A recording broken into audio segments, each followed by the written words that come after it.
welcome to second part of the story An Astrologer's Day. Now there is a dialogue between a stranger and our astrologer.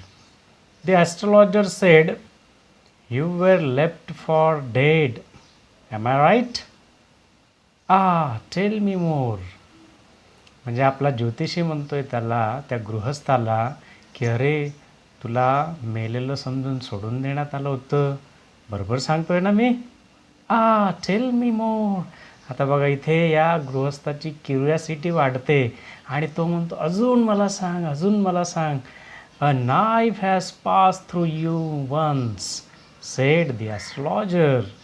आपला ज्योतिषी म्हणतो की एकदा कोणीतरी तुझ्यावर चाकूने हल्ला केला होता. See the knife is there in the image. Good fellow, he bare his chest to show the scar. What else? आणि मग ज्या चाकूच्या साहाय्याने त्याच्या छातीवर इथे वार करण्यात आला होता ती खूण देखील दाखवली. आणि तो पुन्हा म्हणतो व्हॉट एल्स, अजून सांग, तुला काय काय माहिती माझ्याबद्दल. And then you were pushed into well nearby in the field. You were left for dead.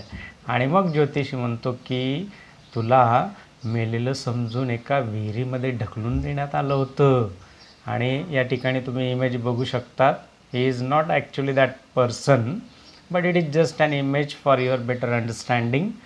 त्याला विहिरीत ढकलून देण्यात आलं होतं मेलेला समजून. I should have been dead if some passer by had not chance to peep into the well, exclaim the other, overwhelmed by enthusiasm. या ठिकाणी अदर म्हणजे कोण, तर तो गृहस्थ.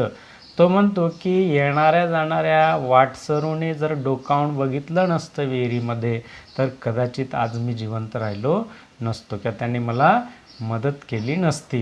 या ठिकाणी बघा इमेजमध्ये त्या गृहस्थाला वाटसरूंनी मदत करून त्या विहिरीतून काढलेलं आहे.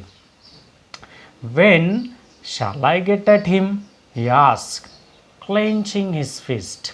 मग तो गृहस्थ म्हणतो की अहो ज्योतिषी, माझा मारेकरू मला कधी मिळणार? In the next world, answer the astrologer. आणि मग ज्योतिषी म्हणतो की तुला तुझा मारेकरू जर तुला पाहिजे असेल तर पुढच्या जन्मी. पुढच्या जन्मी? ही डाईड 4 months ॲगो इन फार ऑफ टाऊन. म्हणजे दूर असलेल्या एका टाऊनमध्ये 4 महिन्यापूर्वीच त्याचा मृत्यू झाला. You will never see any more of him. म्हणजे तो आता तुला कधीही मिळणार नाही. The other grown on hearing it. The astrologer proceeded. आणि मग मात्र या ठिकाणी त्या गृहस्थाला थोडंसं तो निराश झाला की अरे ज्या माणसाच्या मी शोधात आहे तो गेल्या 4 महिन्यापूर्वीच मेला, मग मी माझा बदला तरी कसा घेणार? आणि तेवढ्यात हा ज्योतिषी पुन्हा त्याचं भविष्य सांगण्यासाठी या ठिकाणी सुरुवात करतो आणि म्हणतो, Gurunayak, you know my name? The other said, taken back. आणि मग गृहस्थ म्हणतो की अहो ज्योतिषी, तुम्हाला माझं नाव देखील माहिती आहे.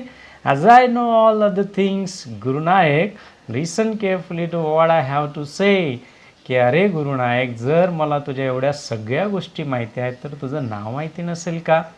आणि मग बघा इथे विद्यार्थी मित्रांनो, ज्योतिषाला त्या गृहस्थाचं नावसुद्धा माहिती होतं. म्हणजे याचा अर्थ कुठेतरी या ठिकाणी त्याची लिंक आपल्याला जुळताना दिसून येते. Your village is 2 days journey due north of this town.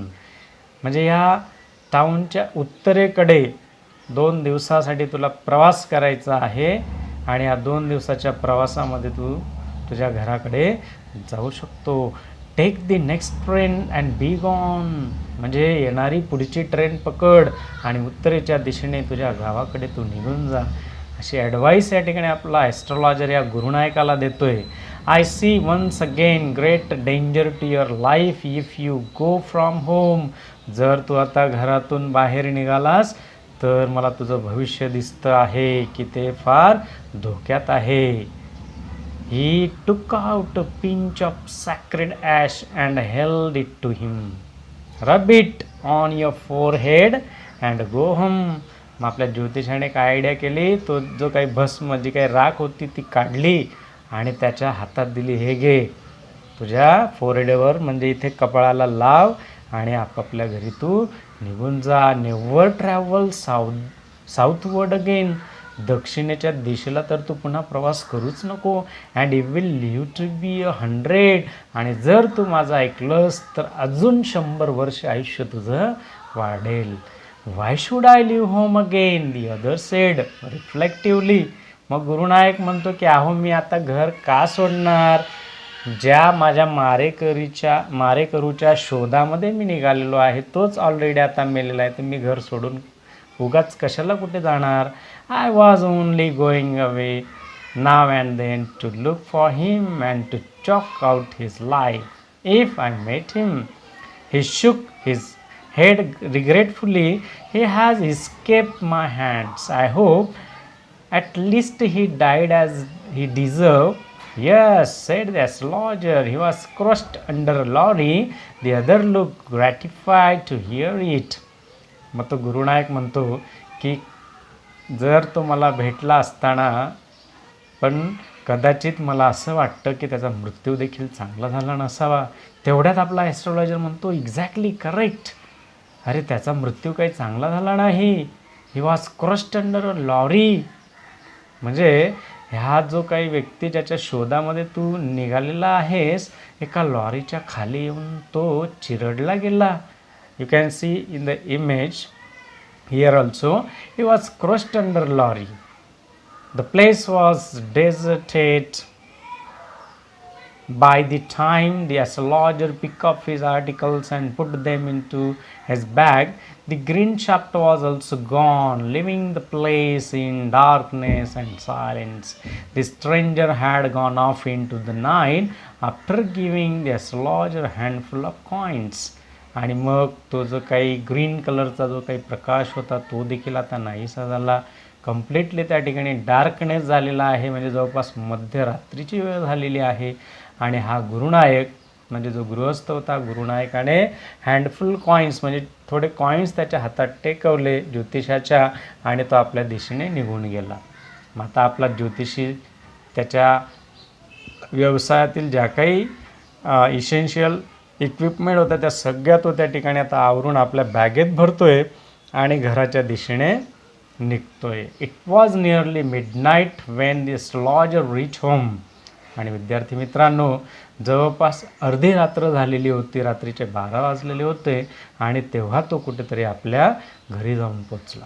His wife was waiting for him at the door and demanded an explanation. You can see in the image, wife is waiting. त्याची Mrs, त्याची पत्नी दरवाजात उभी राहून बिचारी वाट बघते. And demanded an explanation.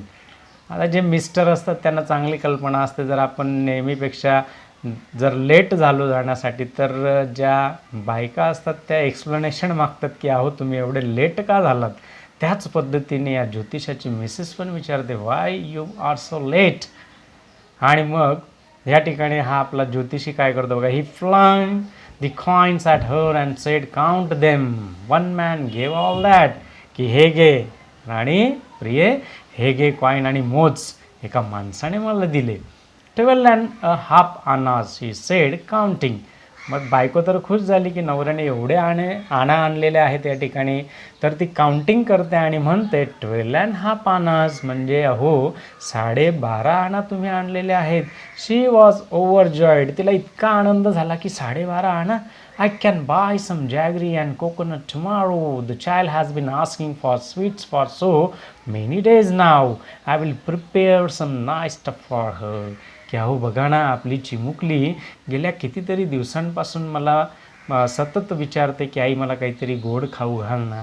मग मी आता उद्या बाजारात जाणार आणि या 12.5 आण्याच्या मदतीने सहाय्याने काय करणार, मी जॅगरी आणणार, कोकोनट आणणार. You can see the image as jaggery. Jaggery म्हणजे काय, थोडक्यात आपला गूळ, कोकोनट, नारळ, ह्या सर्व वस्तू आणून मी माझ्या मुलीसाठी मस्त गोड पदार्थ करून देणार. The swine has cheated me, he promise me a rupee, said the astrologer. तेवढात आपला हा ज्योतिषी तिला म्हणतो की त्या डुकराने मला फसवलं. पर क्वेश्चनच्या आन्सरला 1 रुपया म्हणून त्याने मला प्रॉमिस केलं होतं. She look up at him. You look worried. What is wrong. आणि मग तिचं लक्ष गेलं, तिने ऑब्झर्व केलं की अहो तुम्ही फार चिंतातूर दिसताय, काय झालं नेमकं सांगा मला. नथिंग. आपला ज्योतिषी म्हणतो अगं काही नाही झालं मला. After dinner sitting on the pyol he told her, do you know a great load is gone from me today. Pyol, here pyol means string cot. Generally you will get it in the village area. ग्रामीण भागामध्ये आपल्याला सहसा बघायला मिळते खाट, string cot असते, that is called pyol. तर दोघंही रात्रीच्या जेवणानंतर त्या ठिकाणी बसतात. This image is just for your understanding. दोघंही त्या पायलवर बसतात आणि तेवढ्यात तो तिला सहज विचारतो, do you know a great load is gone from me today. अगं प्रिये, तुला माहिती आहे का माझ्या आयुष्यातलं जे काही मोठं ओझं आजपर्यंत मला वाटत होतं, आज ओझं माझं पूर्णपणे रिक्त झालेलं आहे. I thought I had the blood of man on my hands all these years. That was the reason why I ran away from home, settled here and married you. He is alive. आणि कुठलं ओझं गेलं तर तुला माहिती आहे मी गाव का सोडलं, घर का सोडलं आणि इथे येऊन सेटल काय झालं, तुझ्याशी लग्न काय झालं. तर हे सगळं का झालं तर माझ्या हातून एका व्यक्तीचा खून करण्यात आला होता. मात्र ती व्यक्ती आज मला जिवंत दिसली माझ्या डोळ्यांसमोर. म्हणून प्रिये, माझं जीवनातलं ते खून करण्याचा जो काही कलंक होता तो पूर्णपणे मिटलेला आहे. मी आता माझं सगळं ओझं रिकामं झालेलं आहे. मला रिलॅक्स फील होतं आहे या ठिकाणी आणि इतका आनंद होतो आहे राणे की तो व्यक्ती आज मला माझ्या डोळ्यांसमोर जिवंत बघायला मिळाला. She gasp, you tried to kill him. आता याच्यापूर्वी बघा ज्योतिषाच्या मिसेसला माहिती नव्हतं की याने काय काय कृत्य केलेलं आहे भूतकाळामध्ये. आत्ता तिला कल्पना मिळाली की याच्या हातून कोणाचा तरी खून पण करण्यात आला होता आणि म्हणून ते आश्चर्याने म्हणते, you try to kill him, की अहो तुम्ही त्यांना मारण्याचा प्रयत्न केला होता. Yes, in our village when I was a silly youngster we drank, gamble and quarrel badly one day. Why think of it now. आता हा ज्योतिषी म्हणतो की अगं राणी, when I was a silly youngster म्हणजे जेव्हा मी तरुण होतो गावामध्ये, त्या हे बघा इमेजमध्ये तुम्हाला दिसतंय की ह्या उन्हाळ मुलांसोबत राहून मी ड्रिंकिंग पण करायचो, गॅम्बलिंग पण करायचो, मीन्स जुगार वगैरे पण खेळायचो आणि गुरुनायकासोबत तर माझं भांडण देखील झालं होतं. You can see the coral between two people here in the image. And Y think of it now. मग राणे आता मी याचा विचार का करावा, कारण ती व्यक्ती तर मला जिवंत बघायला मिळाली. Time to sleep, he said yawning and stretch himself on the pyol. मग तो म्हणतो की आता झोपण्याची वेळ झाली, निवांतपणे विसावा घेण्याची वेळ झाली. का तर आत्तापर्यंत लाईफमध्ये मला असं वाटत होतं की आपल्याकडनं काहीतरी दुष्कृत्य घडलेलं आहे, मात्र ती व्यक्ती ज्याला मारण्याचा प्रयत्न केलेला होता ती माझ्यासमोर डोळ्यांसमोर मला जिवंत बघायला मिळाली. म्हणजे आता कुठलंही ओझं माझ्या आयुष्यामध्ये नाही. So this is time to sleep, he said. आणि अशा पद्धतीने तो म्हणाला की अगं राणी चल आता माझी झोपण्याची वेळ झाली. आणि मस्तपैकी हा आपला ज्योतिषी त्या पायलवर जाऊन मस्त विसावा घेतो, झोपतो. आशा करतो विद्यार्थी मित्रांनो नक्कीच तुम्हाला स्टोरी आवडली असावी. And really if you like the story write below in the comment box. Till the next we meet, be happy and enjoy learning with mister Jagtap.